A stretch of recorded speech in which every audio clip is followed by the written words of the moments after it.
I was forced to quit at that point because my Mm-hmm. what the options were come back to the office, um, a place that I wasn't feeling safe, that this person was like poking at me. They hadn't addressed that issue, right? And they just Mm-hmm. like flat out said, no, we don't acknowledge your mental health condition, your ADHD diagnosis. Welcome back to Impostrix Podcast. My name is Whitney Knox-Lee, and I'm your host. This is season 3 of Impostrix Podcast, where we are focusing on validating small business owners of color, entrepreneurs, and folks who unfortunately are navigating employment discrimination in their workplace. Impostrix Podcast always puts folks of color first. So all of our guests are people of color who are sharing about their personal experience or their learned experience. So buckle up, let's go. Welcome back to Impostrix Podcast. I'm your host, Whitney Knox-Lee, and I am here today with Noris. This conversation is going to continue conversations that we've had throughout this little mini series relating to harassment in the workplace and how we navigate those situations where we find ourselves, kind of living with this ongoing threat or ongoing feeling of toxicity, and trying to figure out what to do and how to navigate it. So I'm going to have Norris introduce himself, and then we'll jump into the conversation. So, Norris, thanks for joining us. Thank you for having me. And yes, and can you share with us what are the identities that you're bringing into this conversation? So my name is Noris Chavarria. I am queer, gay, Latino, second gen. My mom is from El Salvador.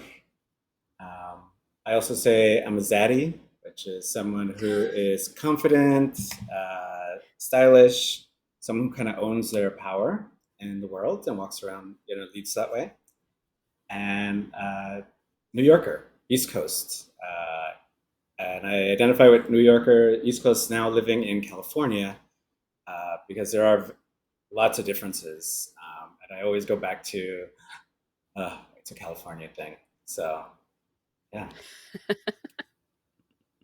Do you find California to be like more chill? Because I know you're in the Bay Area.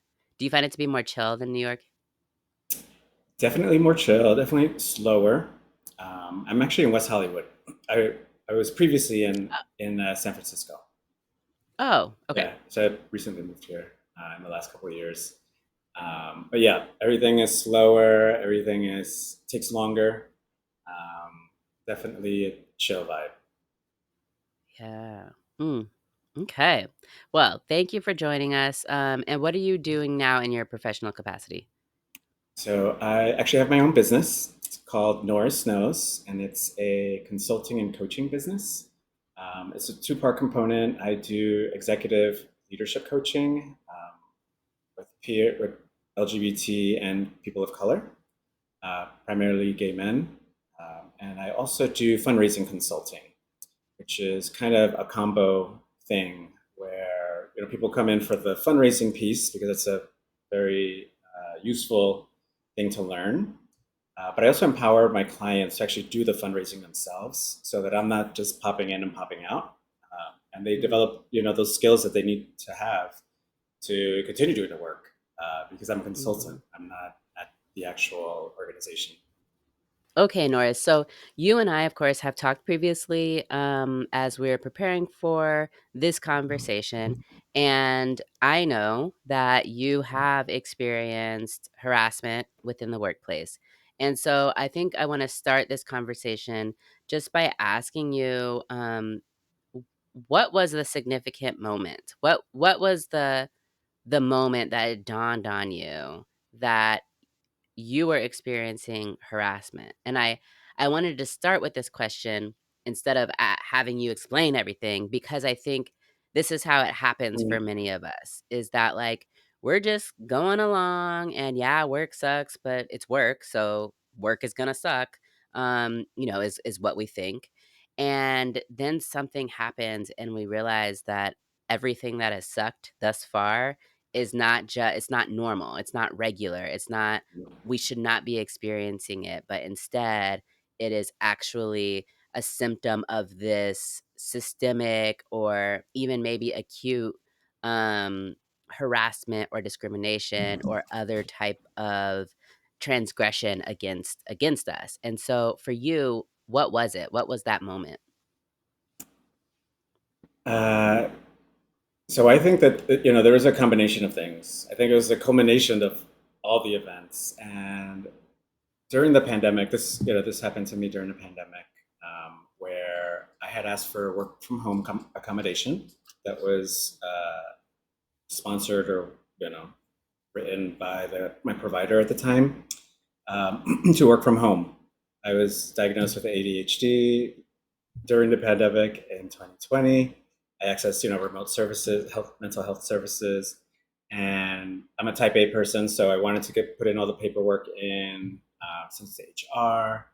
And the second time, so I did it for 2 years. First year I was approved. Second year I was denied it, and I just, I was like, what? Make it make sense for a second. I didn't know what to do, right? And the other piece of it was the my supervisor didn't actually. I felt like she didn't read the letter or anything that I had submitted, because in the meeting that I had with her, all she did was give me work directives to be in the office. And I say that it was a culmination because I actually didn't want to go into the office.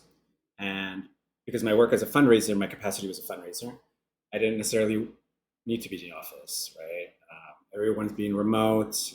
Digital fundraising is a thing. People can work from home. And I was performing well. And I didn't want to go into the office because every time I actually stepped into the office, into like the workplace, even just like the reception area, I felt like I walk in and I would have people comment on things that I wear. Ooh, that's a nice sweater. Ooh, that's a nice bike. That must be expensive, right? Or they started, and it was just this. I don't know about anyone else, but that's not the way that I want to be received at work when I walk in. I'm a very good morning, very courteous person, very welcoming. And, when someone is kind of like jabbing at you, that's what I felt it was, on my appearance, on anything that I had on me. I felt targeted that way. And I didn't want to experience that at work, you know. I shared an office with three other people, or there were three other, desks there. And this individual also would, so it wasn't only at the front desk that this would happen, but this would also happen when I'm minding my own business, doing my work. And, this individual would come in and just make some comments. And he also like took it a little further because I would say something like, "Oh, well, you can also buy this sweater, or you can also buy this bike or whatever it is, on whatever day it was that they were like poking at me." And they would say, "Oh no, but I have kids, or I have other Yeah. expenses, Right. and that's not my problem." Yeah. Those are choices, right? Um, but I felt that it was targeted at me for being gay, at this Mm. organization. And it didn't it was that moment, post pandemic, when I was denied that everything kind of came, you know everything Mm. was like, why am I having these issues? Because I also live 2 blocks away from the organization. Mhm. And even just being my grocery store was literally next to the organization. And I just felt like scared or weird even going to my local grocery store. It was just like this feeling of, I'm going to be harassed. I'm going to, someone's going to say something about me, or I don't belong, and that's why they're poking fun at me. Mm. So yeah, that was like the moment where I was just like, now I have. Now when the executive director is telling me you have to be in the office, even though I had raised this issue with them and HR before, this behavior, this person just like coming in and making comments and stuff, and I had asked them to, let's have a meeting, address it. I don't know what people do in those situations. Yeah, yeah. And on top of it, I was asking for my safety, right? I was working from home, and Yeah. that's what I was requesting on top of it. So when that happened, I was just like, okay, this means I'm out of a job. Um, Even though that didn't happen in that moment, but just me having to go through that, to go into the office, deal with this person on a daily basis, and a supervisor not even acknowledging the fact of my needs, my mental health needs with my diagnosis. Just that was it. Yeah. So, if I'm understanding it was, this combination of you had been dealing with this person who was making these comments towards you that to you felt, um, inappropriate, but also felt like they were trying to get under your skin, maybe, or trying to, um I don't know, poke at you regarding how you present yourself. And it was actually, uncomfortable for you, and it did impact your mental health. And then on top of that, you also had a new diagnosis of ADHD that you were navigating, and so you had requested this accommodation that they had given you initially, but then when you requested it for a second year in a row, they said no, and it's at that point that you were realizing, like, the what the atmosphere, what the environment was for you, and how that environment, um, was harming you. Is that right? Hmm. Yeah, Mm, and it almost reminded me of being bullied, mm, and even though these comments were supposedly good comments and complimentary comments, right? Of nice sweater, nice this, nice, whatever. It did seem like it was bullying, you know. mhm. Like, it was kind of like a, not two-faced, that's not the right word, but, like, they're saying something, but they mean the opposite type of thing? Hmm. Yeah. Yeah, yeah.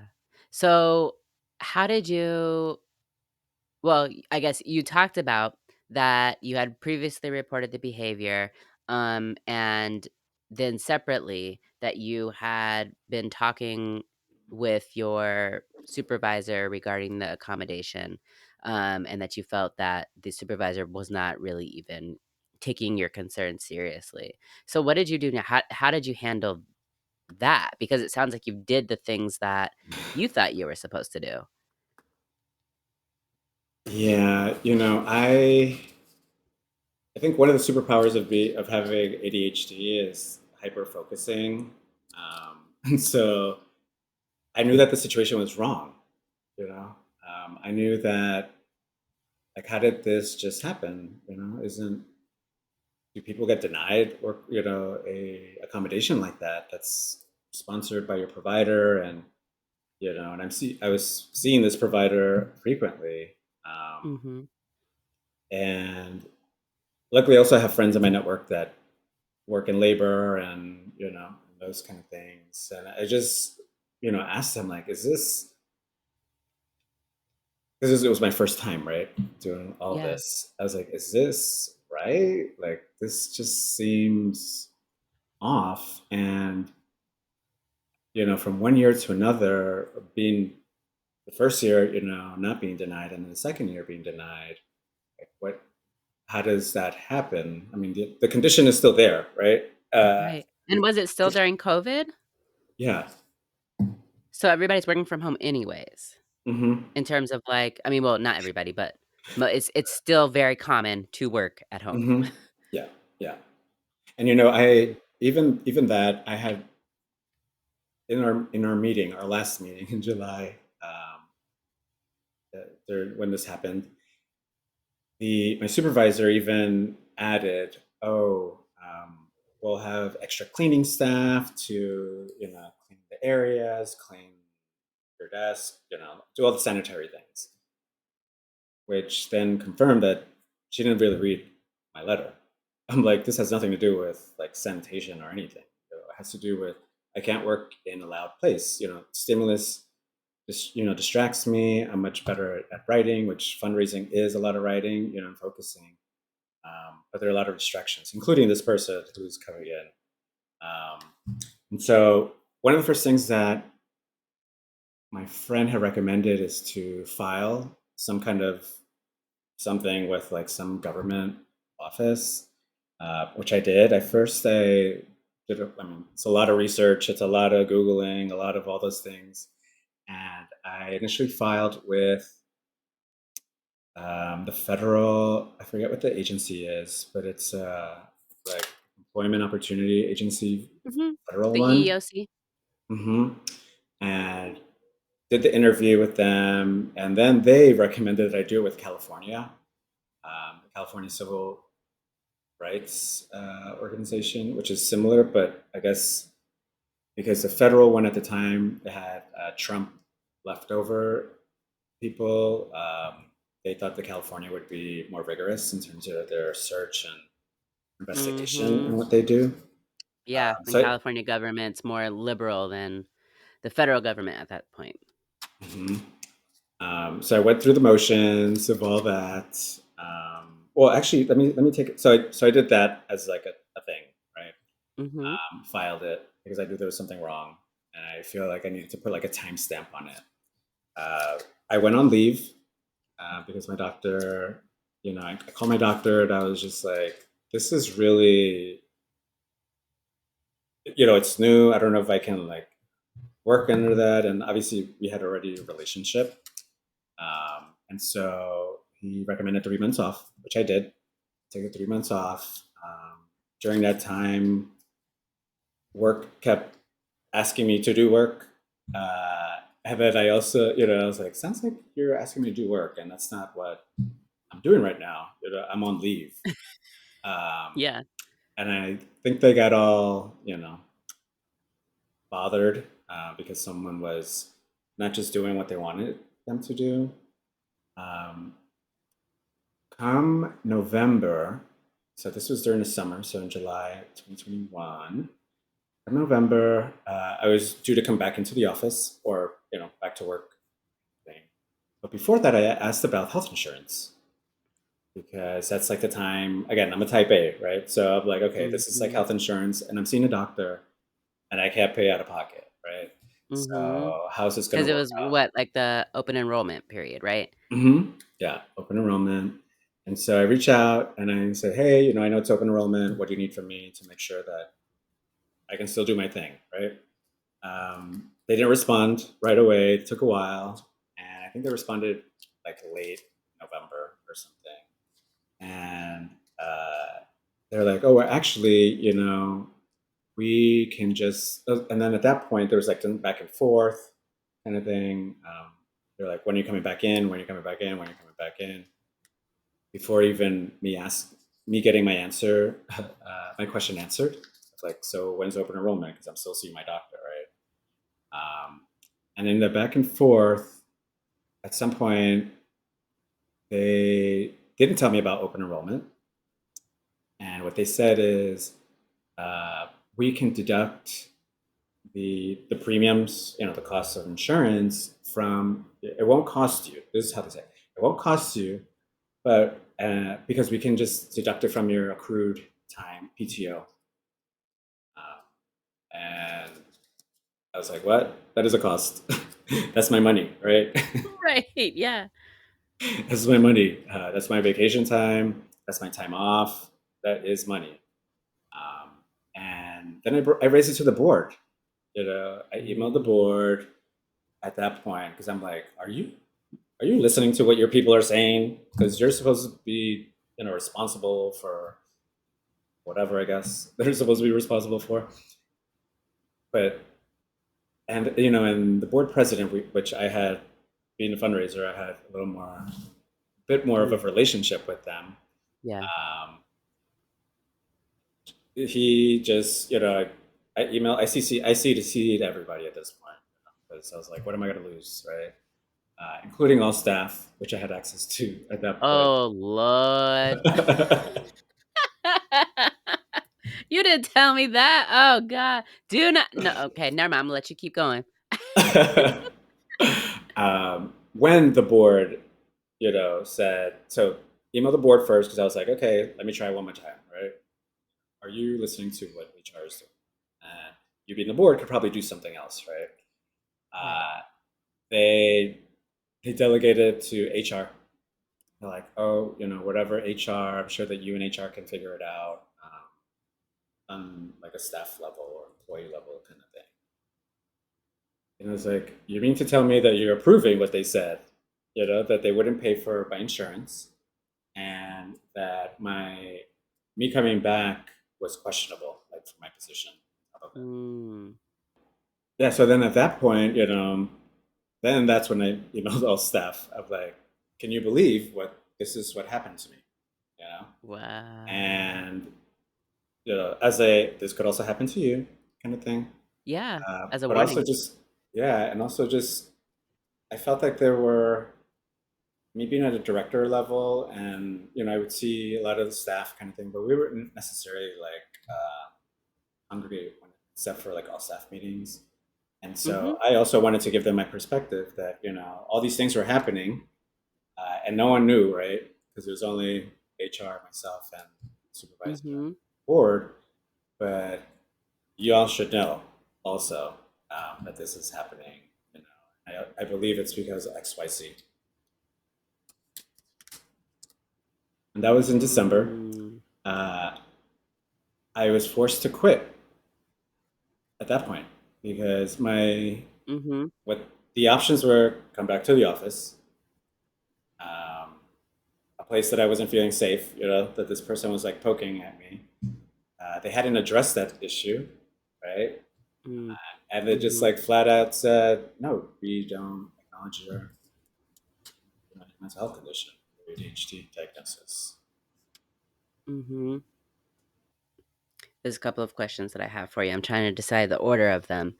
Um, I think I wanna back up a little bit because you mentioned your doctor, and I think that it's, like, just something for listeners who are experiencing a disability, to know more about what that's like Mm, working with a medical professional, to help you acclimate now, especially, this is a new diagnosis for you, um, to help you acclimate to this part of you that you now know about, and acknowledging that you're an adult, you're a working person who needs to have income and this job. And so I wonder if you can talk to us about, like, what was that like, finding a supportive doctor who, um, you could trust, and working with them on, uh, navigating this ADHD and work.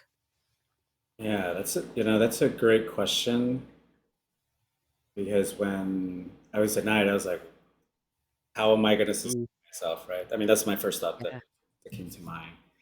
I looked out that it was my my doctor, my psychiatrist, also had ADHD, Mm, mhm. or he was also living with ADHD, and also had a late diagnosis. And one thing that when I looked him up on a website portal, one thing that was helpful was that his approach to things was a almost like a life coach type approach. And I remember this exercise that he did with me, which is super, super helpful.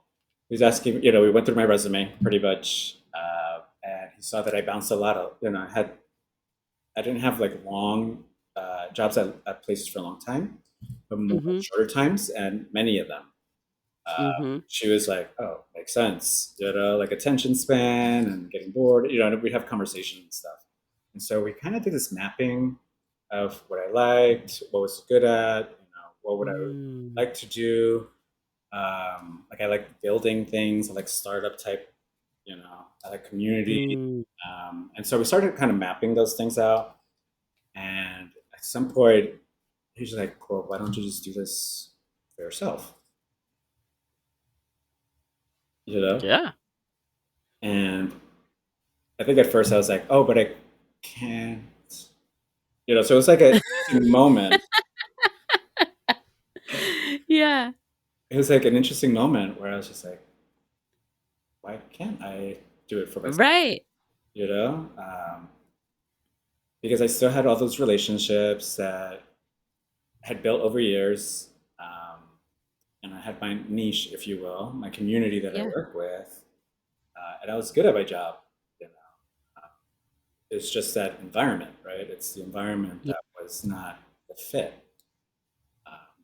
And so in that moment, I was still on leave, so I wasn't necessarily looking for a job at that point, but um, it just it just like flipped my world around a little bit, and it's Mhm. like, okay, what would it look like for me to work for myself?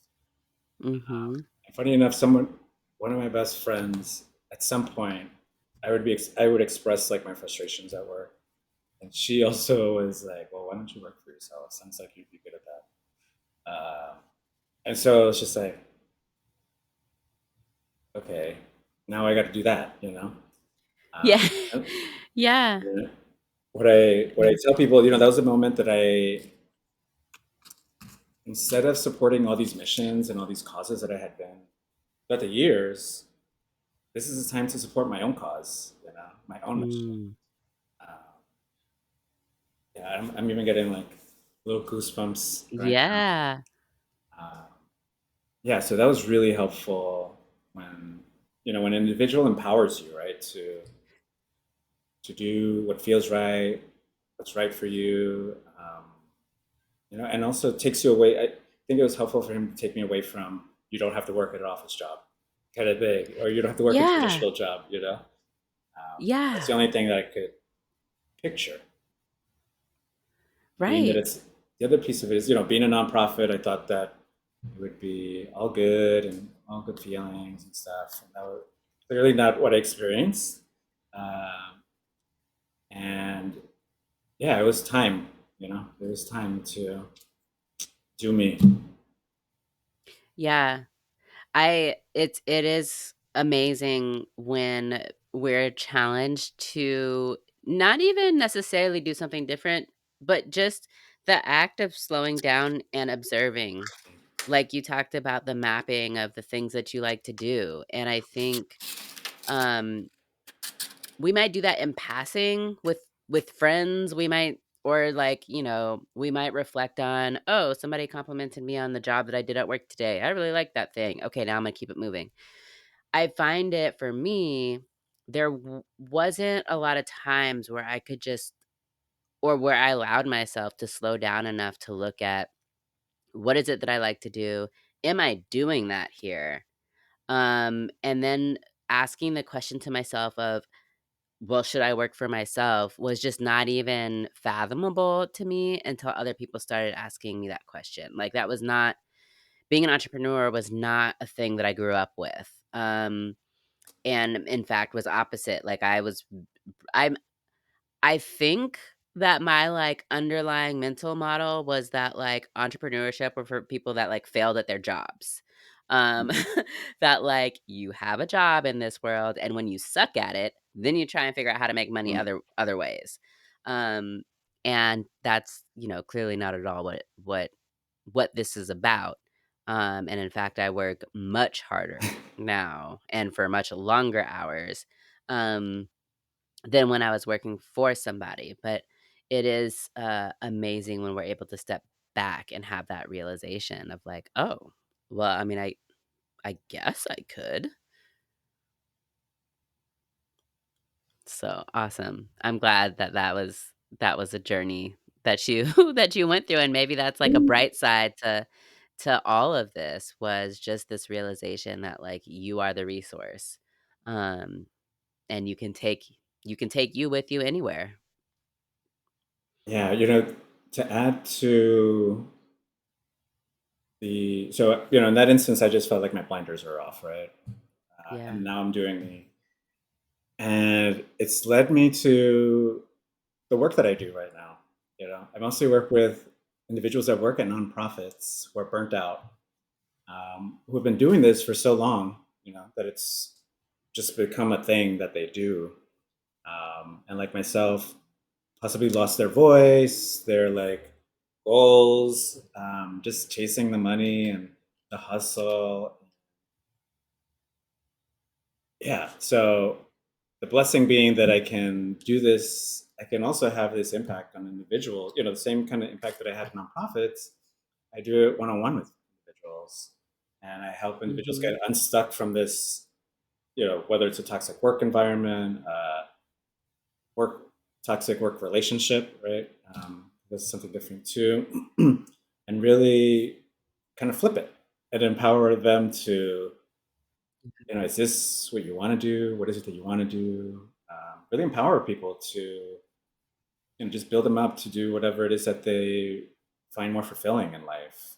More joy, less of work frustrations, less dealing with people, obviously. But everyone's different, so Yeah. depends where they want to work. But it's really chasing whatever fulfills you. Yeah. Yeah.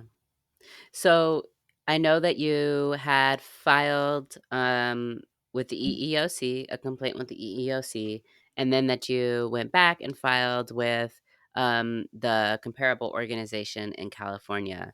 Um, what was that process like? Dealing with these agencies that are, whether or not they're state or federal, very frustrating. Um, the first one, they just, I guess, made a note of it. Um, but when I filed it, there was a 3 month waiting period for the. So remember, this is Mm. like during COVID, so I'm sure Oh, yeah, all yeah, yeah, all yeah. that stuff impacted their flow. Um, and I thought that federal, not knowing anything, right? I was like, oh, the federal one's going to be like the better one. So I did that one first. They were like, no. Then I had to file for the other one. And I think the waiting period for that was like 6 months or something to get an Oh, interview. wow. Yeah. And so I filed it, when it all happened, because I was just like on the computer doing searches and stuff. And I had the interview in March, uh, Mm. after all this thing. I had the interview. Then I got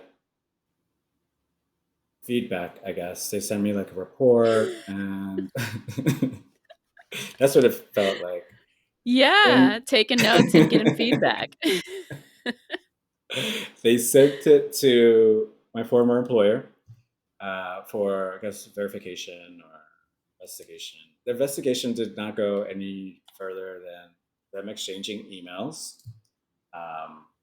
And that was like a very frustrating point because I know that in in my emails I had emailed HR about this constantly, the bullying, Right. right, that was happening, and and also the ADA accommodation had requested, but I didn't have access to the email.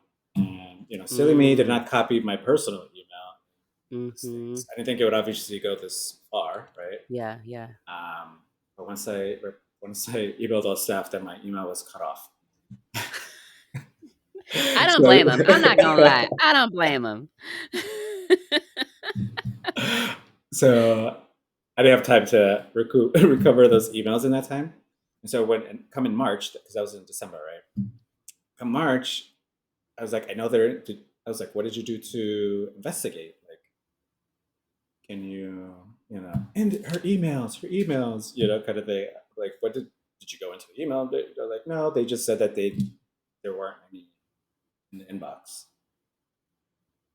That's just like, that was so disappointing to hear because I Yeah. thought it was going to go further than that. Yeah. Yeah. And like, she said, I said, kind of thing. I'm like, really? This sounds like Yeah.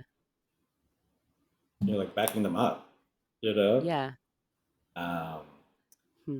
and then, so, of course, they denied all the things.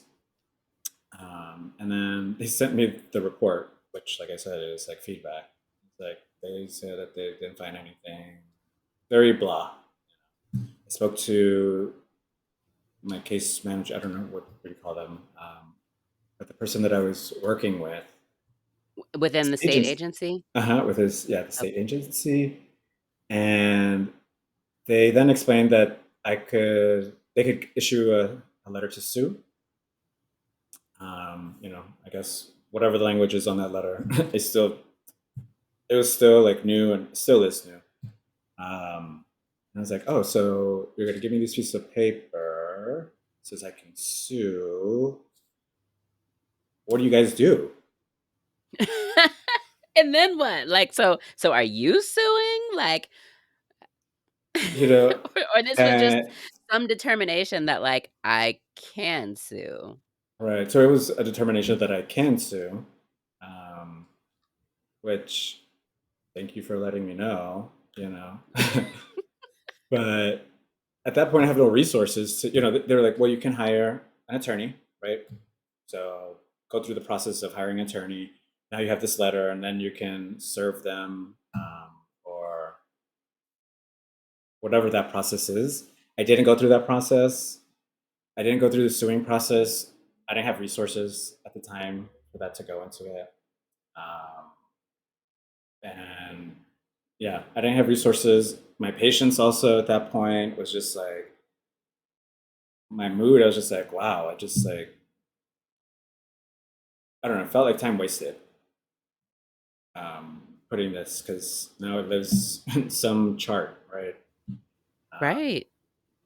No direction, like,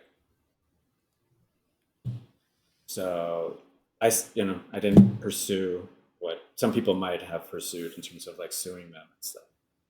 Mhm. In addition to, Mhm. like, I didn't want to go through the whole thing again, you know. I had also made the decision that I was going to leave San Francisco, and I was just like, I need all of it out thing.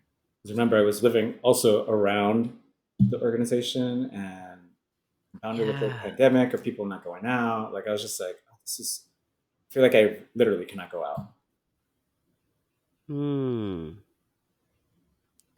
Yeah, I mean, you and I talked before about just when you experience trauma at work, and realizing how much that impacts so much, and even like the feeling that you have within like geographic proximity to that place. Just like other types of traumas, where like a survivor of physical violence or assault might, when they're driving by a place where it happened, they might get flashbacks or whatever. Like that has certainly been my experience of just kind of whenever I'm in the vicinity, it's just I feel it. I feel different and uncomfortable and heightened senses and yeah, Yeah, I even had like a little absolutely. paranoia, like a paranoia thing where Mhm. I did have some colleagues that I was not friends, but we were, we could talk to each other kind of thing, even on social media. But I just felt that they were talking to me and then they would take it back to work. Like I just had this weird Oh, paranoia that everyone is against me. Like I don't belong there at all. Even though they didn't. I mean, they got the email, but they didn't know like the whole backstory, right? yeah. Yeah. Um Okay, so after filing this or going through the state complaint process and getting this right to sue letter, um, it sounds like you ultimately needed to just kind of let that go because of the barriers that so many people experience when needing to seek legal assistance, which is like, oh, where the fuck do I go? And how do I pay for this? Um, is that I don't know, like, how does that sit with you even now, 3 years later, from, I guess, the point at which you left that that organization? Um, how does all of it make you feel now? I learned a lot. I learned a lot. Having me on your podcast, for example, and sharing this with people. I do this for a reason because some people might not know. Not that I knew all the things to do, but even just thinking about like this is wrong. Just having like this seems wrong. So Mm-hmm. I sit in my power and I do these podcasts and interviews with no problem because it's all truth, it's all truth. Mm-hmm. And now in my coaching, I think it's the other piece, right? Where I get to work with people who experience this themselves.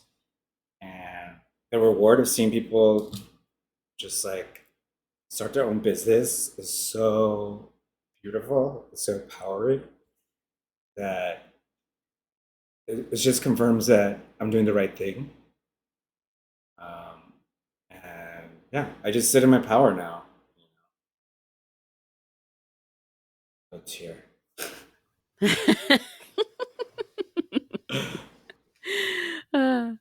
um, I during this series of the show, I'm talking to other folks who have gone through um, harassment or discrimination in the workplace, and also people who are advocating on behalf of folks experiencing harassment in the workplace, and I like to give these perspectives because, as I started out by saying, it can be so easy for us to count ourselves out of this. We might explain away what we're experiencing, and it may not rise to the level of legal harassment.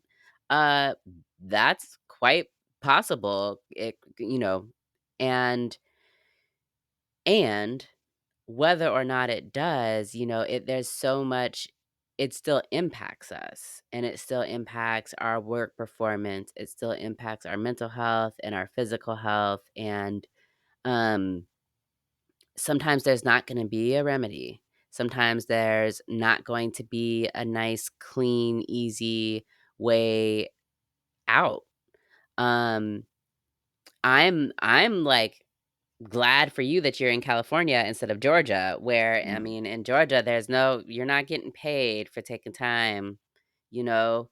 Um, and and so it's times like these where I'm like, this is why those employment or employee programs are needed, because we are humans. And sometimes we need breaks, sometimes we need support, sometimes we need to be able to do things to care for ourselves so that we can continue to be the employee that you need us to be.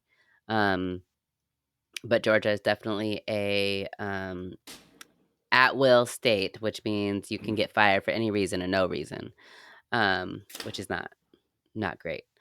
Um, so I want to ask you, as we wrap this up, what are you most proud of when thinking back on that situation and where you've come? What are you most proud of? I'm most proud of advocating for myself, being that hard-headed, stubborn, but in my ADHD words, focused, hyper-focused on this ain't right, and just doing my research and advocating where I can, where I could, starting from with my psychiatrist as a resource, and other friends who work in labor law and unions, all that stuff. Um, yeah, I think that's one of the proudest things that even though I've I would have liked to see something else out of it. Part of it is also letting go. So I'm also proud of letting go of it, and taking with me the piece, the good parts. The advocacy, starting my own business, feeling empowered. Uh, yeah, and I think that the last thing is just starting my own business, and starting with that same thought of empowering individuals to get out of these situations or to feel empowered, to build people, because they don't build us up. They don't build us up anywhere. So I think that's one of my proudest adventures, journeys, things that I've done. Yeah. And what is your hope for those listening today? My hope is that if you're listening and something like this where it ain't right, you feel that you've been bullied, harassed, discriminated against, um, I hear you, I see you. Um, if you feel that it's not right, then it's not right, and that even though I didn't take it all the way right, or the way that I would have liked this to go, it's empowering to go through the steps. Um, because at the end of the day, it's your future. Uh, would you rather do that for X amount of time, or feel empowered and find your joy, find something that's fulfilling, that fulfills you from like all the angles? Yeah. Yeah.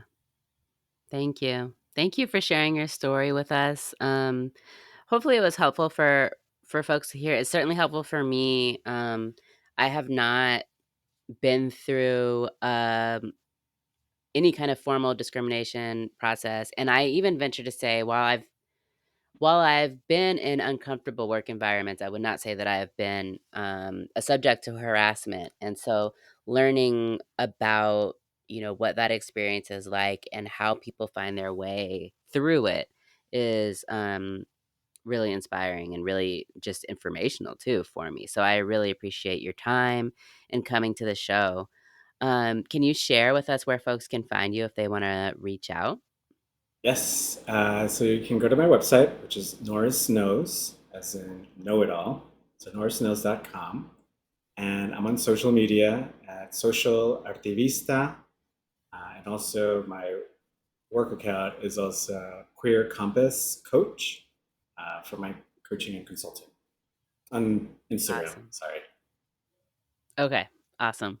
So after Norris and I stopped recording, we continued to talk just about how difficult it is to navigate the employment law landscape if you are someone who feels as though they are subject to harassment in the workplace. I was really interested in learning more about the right to sue letter in California, since that's something that is unique to the California Office of Civil Rights. And what I learned is that if you have a complaint against an employer in California, then you're filing your complaint with that body, with the California Civil Rights Department. Once you've filed the complaint, that department then has to issue what's called this right to sue letter, which then gives you the right to file a lawsuit on your own. Or you can also go through the California Civil Rights Department's own investigatory process to determine whether or not they are able to enforce the civil rights laws relating to your case. They're clear on their website, though, that not every civil rights law is one that they enforce within their office. So they appear to review the intake that you've done to determine whether or not your case falls under one of these enforceable laws. If it does not, then your case is closed and you have this right to sue notice, and you go and you find an attorney to sue. If the case does fall within their enforceability purview, then they'll start an actual investigation to determine whether or not there may have been discrimination. And if so, the parties have to go through a mediation process. And if mediation is unsuccessful, then the office will file a lawsuit on the employee's behalf. So it sounds like Norris may have been either in the first element of, okay, you have the right to sue notice. However, whatever law covers this type of discrimination is not a law that is enforceable by our office. Or they could have determined that this, in fact, was not discrimination. And so we, are not able to move this forward. Or maybe he even got through to this next level of, okay, now we've investigated and determined that this was not a violation of a law that we enforce. Either way, I do want to leave folks knowing that there is support out there. It's very likely that you don't get the outcome that you want if you're somebody that's experiencing this type of harassment or discrimination within your workplace. However, um, don't give up on yourself. Don't give up on your joy. Don't give up on your sense of pride. Don't give up on your own humanity. Take care of yourself. Of course, my consulting firm, W. Knox Lee Consulting and Mediation, provides mediation in employment law disputes. And I am happy to assist you where that's needed. Thank you for listening to this episode. I will talk to you next time. Until then, be validated. Thank you so much for listening to Impostrix Podcast. I appreciate your support and that you continue to listen week after week after week. I've got some exciting news, which is that you can now listen and support Impostrix Podcast on the Alive Podcast Network app.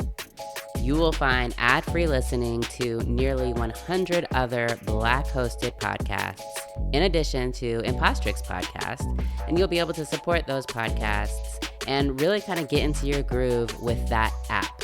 I hope that you will join me over there. I appreciate your support. To connect with me, feel free to join me on Instagram at Impostrix Podcast. You can also join me on Facebook in our validating space. Just search for Impostrix Podcast. All right, until next time, be validated.